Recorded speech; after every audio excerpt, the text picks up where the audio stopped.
pessoal, vamos dar continuidade aqui agora estudando a classificação dos atos administrativos.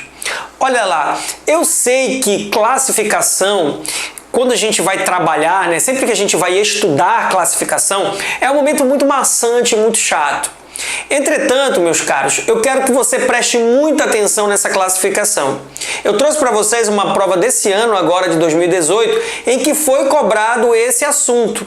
Então é importante que a gente tome aqui cuidado, que a gente preste atenção, por mais chato que possa ser, a gente vai tentar tornar agradável o estudo da classificação dos atos aqui com vocês, tá tranquilo?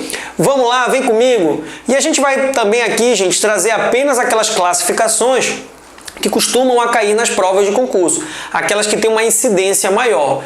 Bacana? Bem legal, né? Então vem comigo, olha lá. A nossa primeira classificação de atos administrativos vai trabalhar quanto aos destinatários.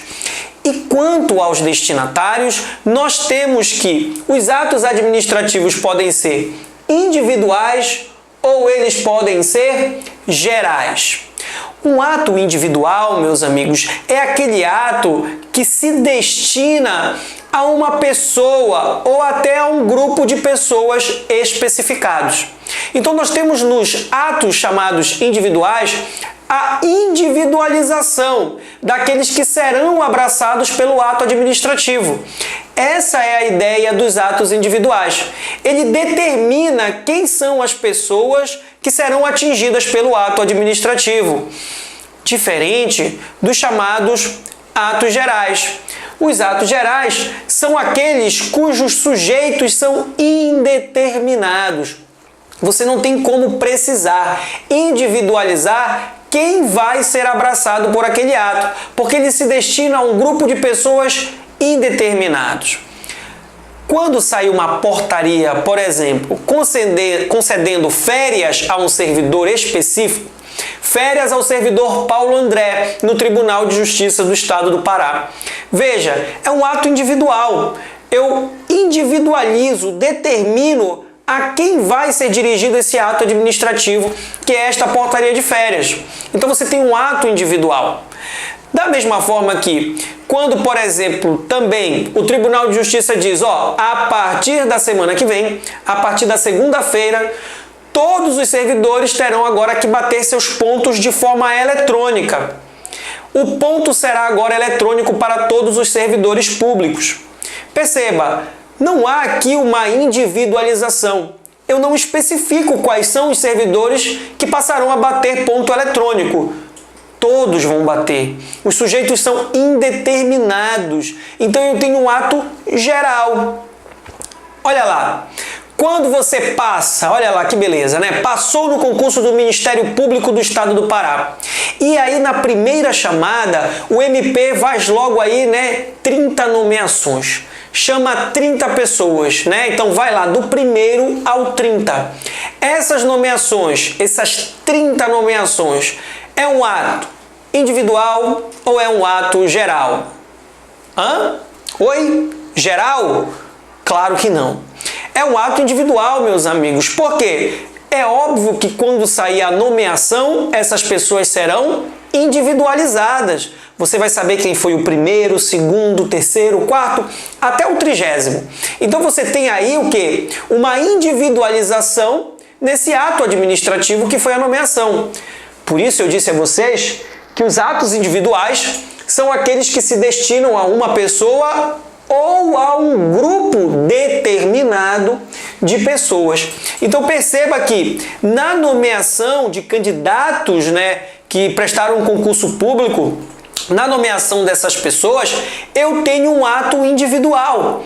Então a gente não vai correlacionar individual com uma única pessoa. Não vamos fazer isso. A prova pode te dar essa rasteira. Cuidado! Então não faça essa relação individual com uma única pessoa. Não! O ato ele pode ser individual e ainda assim atingir um grupo de pessoas, um número grande de pessoas, desde que todas estejam determinadas pelo ato, individualizadas. Tranquilo, gente? Bacana, né? Então, quanto aos destinatários, classificação é essa aqui. Quanto à formação dos atos? Aqui eu quero que vocês prestem até um pouco mais de atenção. Essa classificação aqui é campeoníssima de prova. Se você for pegar aí as provas que trabalham classificação dos atos administrativos, não há nenhuma dúvida de que a maior quantidade de questões traz essa classificação que a gente vai trabalhar agora. E por uma razão muito simples. Ela traz também algumas confusões. Tem muita gente que confunde, principalmente duas dessas classificações. A gente vai observar isso aqui já já.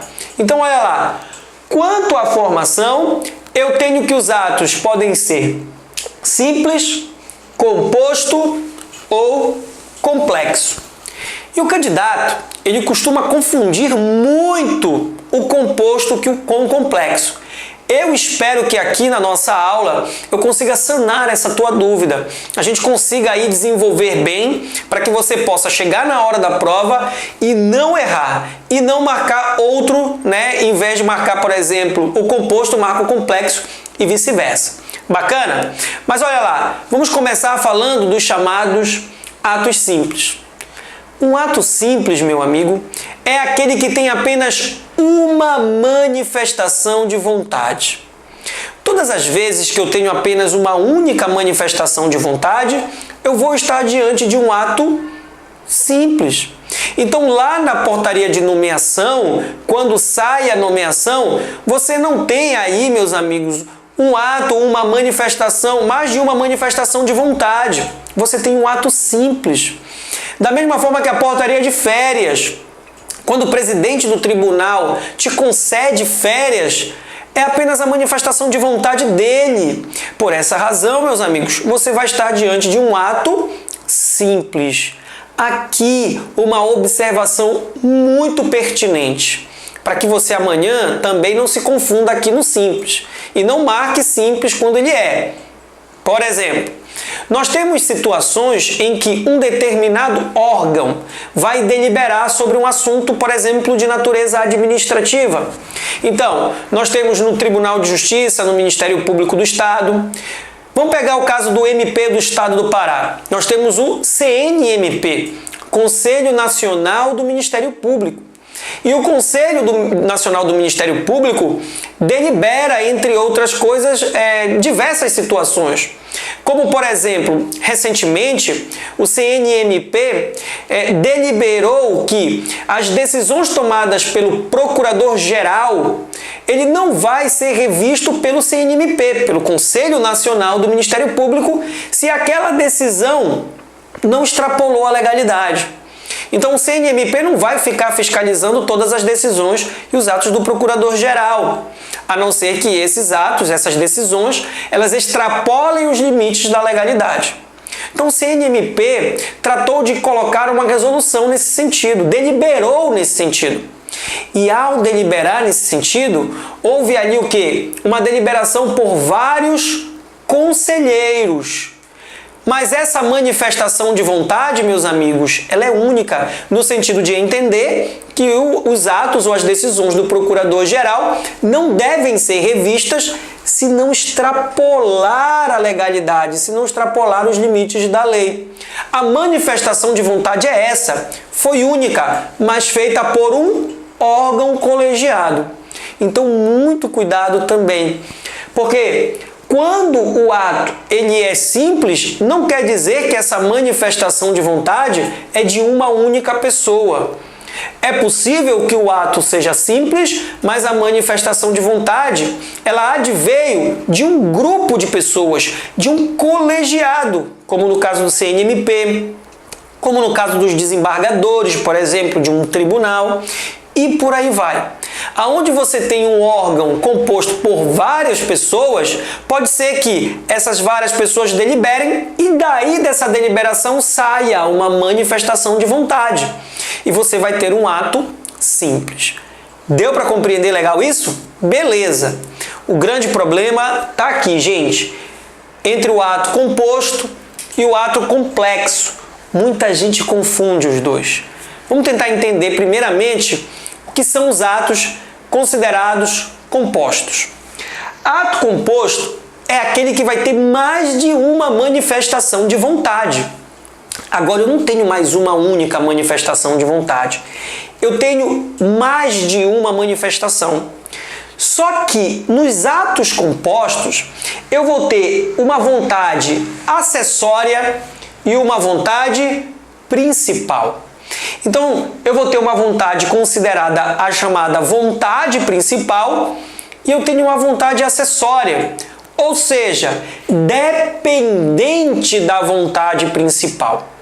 Então, todas as vezes que eu trabalho a ideia dos atos compostos, eu vou trabalhar duas manifestações de vontade, geralmente, por órgãos diferentes, mas com subordinação entre eles no mais das vezes.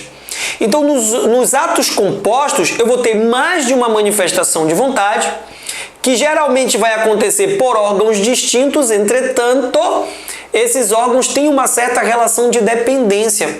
Por isso que eu vou ter uma vontade principal e uma vontade acessória. Eu trouxe um exemplo para vocês. O exemplo é o decreto, 9.432 de 2018. Claro que você vai olhar para esse número aqui, esse decreto, e não vai saber do que se trata. Mas eu vou já te dizer. Nós temos a chamada Política Nacional, meus amigos, da avaliação e de exames da educação básica. Nós temos uma política nacional. Isso está em lei. Então, essa lei que vai trabalhar essa política nacional de avaliação e exames na educação básica, ela vai trazer nortes, diretrizes de como que se deve ser feita justamente na educação base a avaliação dessa educação e como o exame dessa educação.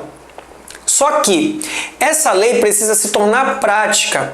Essa lei ela precisa ser executada.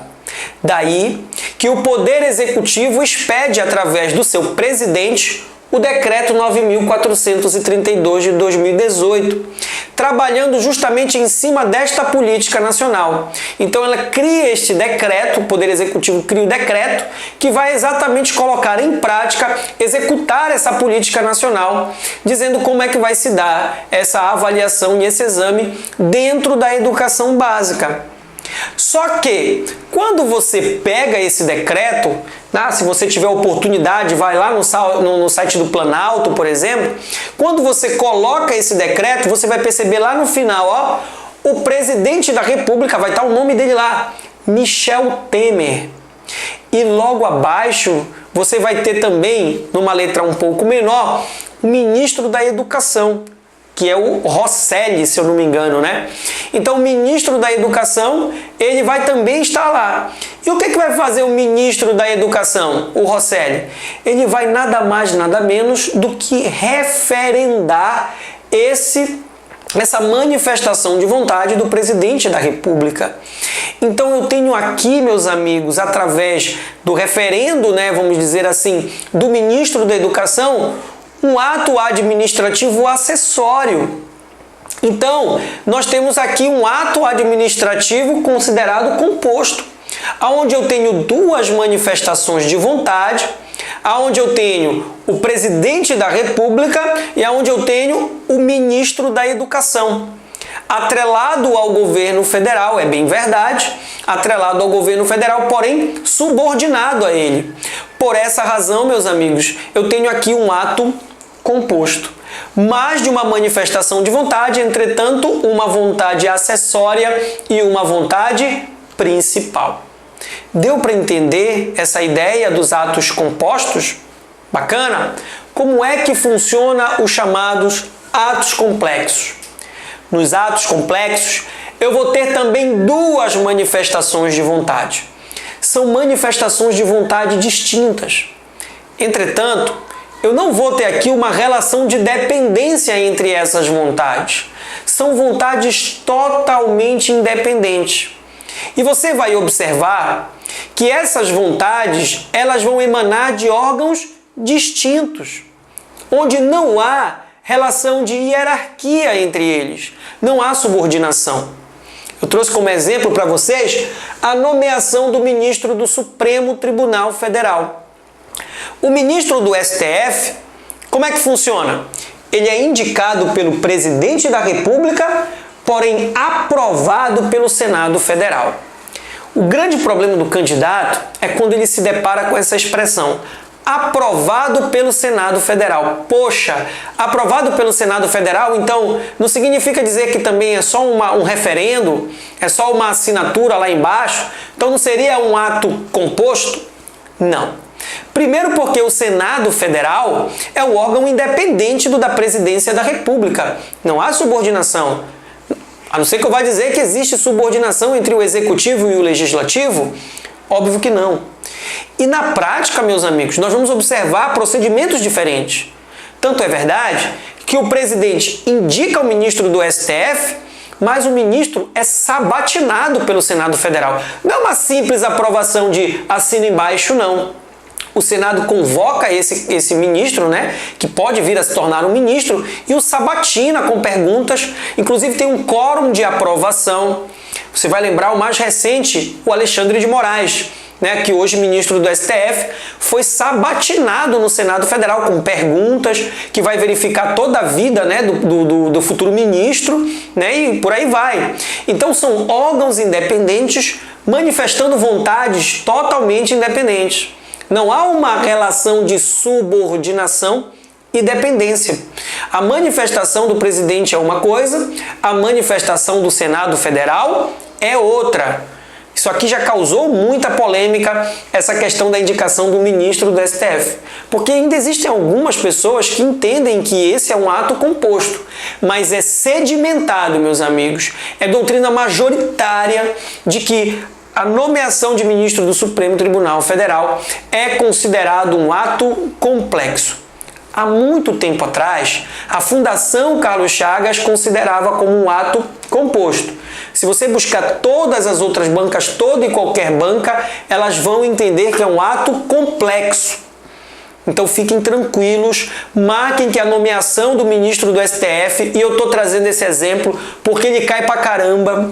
Muito se comenta, muito se traz esse exemplo nas provas de concurso da nomeação do ministro do STF. Marque sem medo. Ato complexo. Tranquilo? Manifestação de vontade independente. Vamos avançando? Vamos continuar a nossa classificação? Deu para entender legal aqui? Então você vai tirar rapidinho só para a gente revisar que quando eu falo de ato simples é uma única manifestação de vontade, que pode acontecer por uma única pessoa ou um colegiado. Que ato composto é aquele em que eu tenho mais de uma manifestação de vontade, uma principal e uma acessória. Geralmente essa vontade acessória apenas está para homologar aquele ato principal, referendar, ratificar, entendeu? No ato complexo, eu tenho mais de uma manifestação de vontade, só que independente uma da outra. Essas vontades não são dependentes.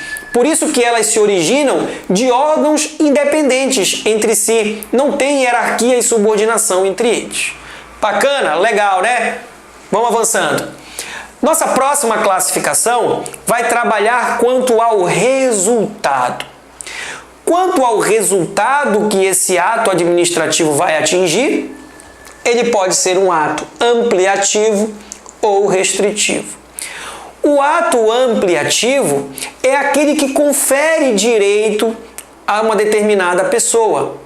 Por exemplo, eu desejo construir um imóvel, mas eu preciso de uma licença para construir, por exemplo, aquele imóvel. Essa licença concedida é um ato ampliativo, porque a administração pública, o poder público, está me conferindo um direito. É como também quando eu quero tirar a minha carteira de motorista e ter a minha habilitação. Essa licença que eu tenho para dirigir é também um ato ampliativo, me confere direitos. Agora, quando eu estaciono o meu carro no local proibido e ele é guinchado, aí eu não estou mais diante de um ato administrativo ampliativo. Agora eu vou estar diante de um ato administrativo restritivo. Há uma restrição no meu direito. O meu direito foi restringido por uma ação minha, é bem verdade, mas eu tenho esse direito que restringido por um ato administrativo. Deu para entender? Então, o ampliativo confere direitos, o restritivo vai limitar esse direito. Por fim, eu trago para vocês a classificação quanto ao objeto. E aqui, meus amigos, temos uma polêmica. Eu vou já dizer para vocês. E o candidato, nosso aluno que está estudando bastante, bem atento, vai logo notar por que aqui existe uma questãozinha polêmica. Polêmica porque eu vou trazer para vocês aqui uma certa crítica. Mas eu quero que vocês tomem nota que em prova de concurso, que é isso que te interessa. É isso que te interessa. Para a prova de concurso, você vai entender essa classificação do jeitinho que eu vou te explicar. Depois eu vou tecer a crítica. E eu vou tecer a crítica para que você que está aqui nos assistindo, estudando conosco, depois não vai dizer, poxa, mas o Paulo André falou uma coisa lá no início e agora está trazendo esse tipo de classificação. Pode o candidato ficar confuso, mas eu vou já explicar. Vamos primeiro compreender a classificação aqui, ó. Quanto ao objeto, nós temos que os atos eles podem ser de império, os atos podem ser de gestão e os atos podem ser de expediente. Ato de império é aquele ato em que a administração pública ela faz com supremacia, utilizando aquele princípio, da supremacia do interesse público sobre o privado. Ou seja, são atos administrativos em que o poder público goza de privilégios e prerrogativas. Por exemplo, na desapropriação. O ato administrativo que desapropria é um ato de império. O que guincha também é um ato de império. É um ato em que a administração pública goza de privilégios e prerrogativas para realizá-lo. Diferente dos chamados atos de gestão.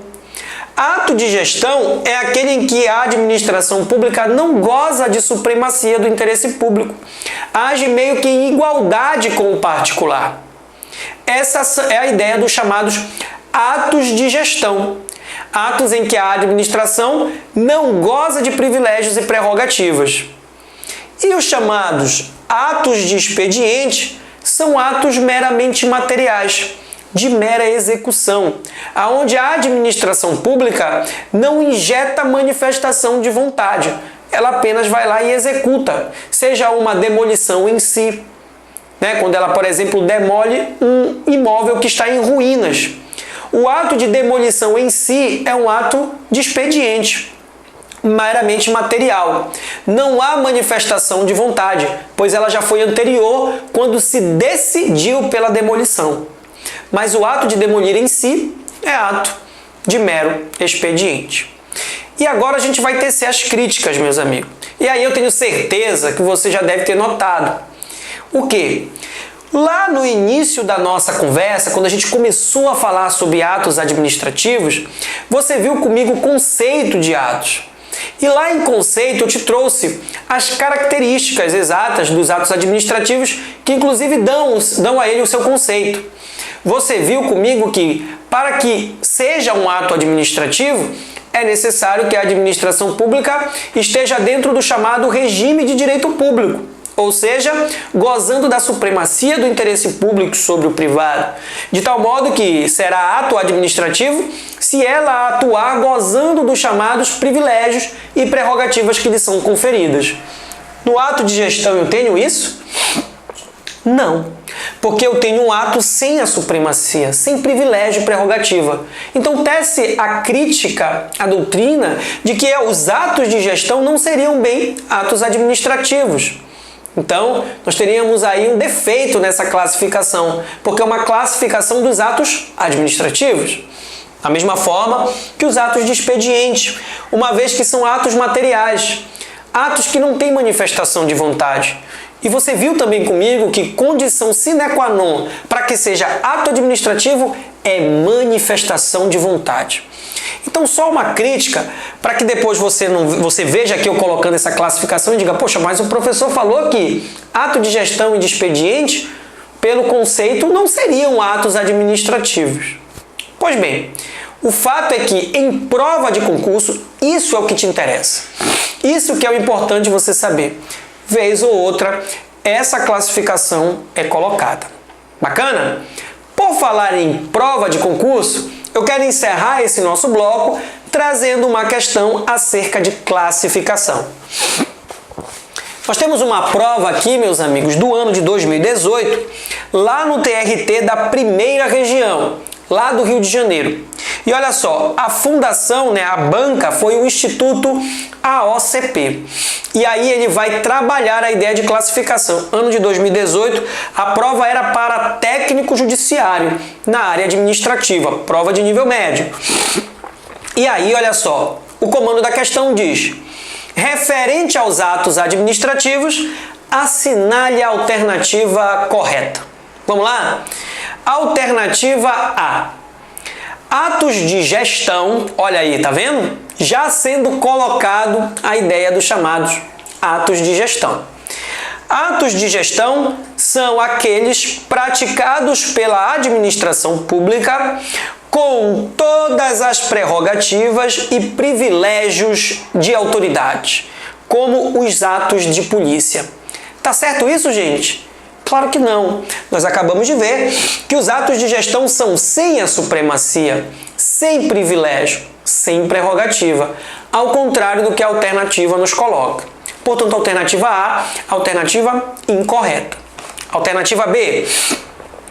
Atos complexos. Atos complexos são os que decorrem da declaração de vontade de um único órgão, desde que este seja colegiado. Gente, isso é ato complexo? De forma alguma. Isso é ato simples.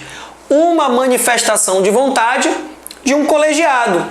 Ato simples, gente. Não é um ato complexo. Portanto, a alternativa B é a alternativa incorreta. Mas olha a casca de banana jogada pelo examinador. Tentou te confundir dizendo que é emanado por um colegiado. Aí você pensa, colegiado jamais vai ser simples, deve ser composto ou complexo. Vou marcar essa, eu acho que é complexo. Olha aí o erro. Tranquilo? A alternativa C.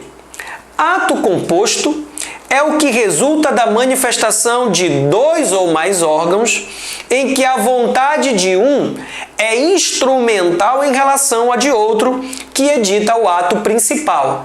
Essa alternativa está correta ou errada? Correta. De fato, ato composto é aquele que tem mais de uma vontade, dois ou mais órgãos, aonde eu tenho uma vontade principal e uma vontade acessória, instrumental. Por essa razão, a alternativa C é a nossa alternativa correta. Olha como é bom a gente praticar, não é isso aí? Vamos só ver a alternativa D para a gente finalizar o bloco e adentrar falando sobre as espécies de atos administrativos. A alternativa D diz o seguinte: os atos que apresentarem defeitos sanáveis, estes entendidos por vícios na forma e no motivo, poderão ser convalidados pela própria administração, desde que não acarretem lesão ao interesse público ou prejuízo a terceiros. É uma alternativa que não fala bem de classificação. Ele vai lembrar da gente o que? Os chamados elementos do ato administrativo, ou requisitos de validade dos atos. Daí a gente vai lembrar que tem alguns atos que, mesmo que eles estejam viciados, é possível convalidar. Pode ser feita a convalidação pela administração pública, desde que eles alcancem a finalidade e não prejudiquem a terceiros. Quais são esses elementos mesmo? Exatamente, muito bem, ouvi muito bem vocês dizerem. Nós temos o elemento competência e o elemento forma. Então esses dois elementos admitem a convalidação dos atos. Será que foram esses elementos trazidos pela alternativa? A alternativa disse que os elementos seriam forma e motivo. Por isso que a alternativa está incorreta. Motivo não admite a convalidação. Tranquilo, gente? O que admite é competência e a forma.